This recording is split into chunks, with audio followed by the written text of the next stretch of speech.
All right, welcome back. So in this video, we're going to talk about version control with Git and GitHub, okay? So track changes to your code as you work, branch, commit, push, and pull without leaving the comfort of your editor. Collaborate with other developers on GitHub, okay?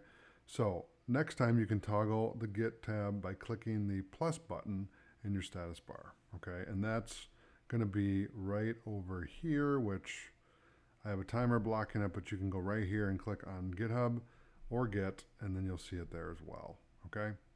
So that's, in a nutshell, what it is. Now, I'll explain to you what version control is and what Git and GitHub is. So version control is, think about Windows, okay, for an example.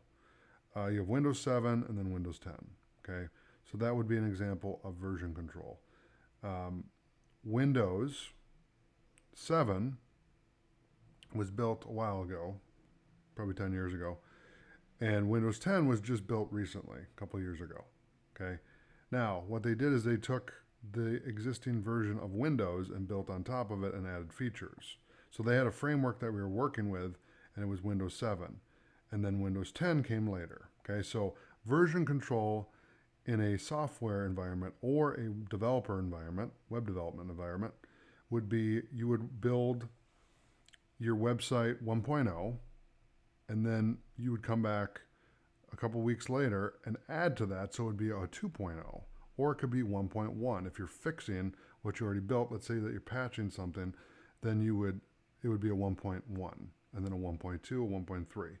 The reason for version control and GitHub is so that you have a place to put your code on the cloud away from your computer, so that if something were to happen to your computer, you would still have the code, okay?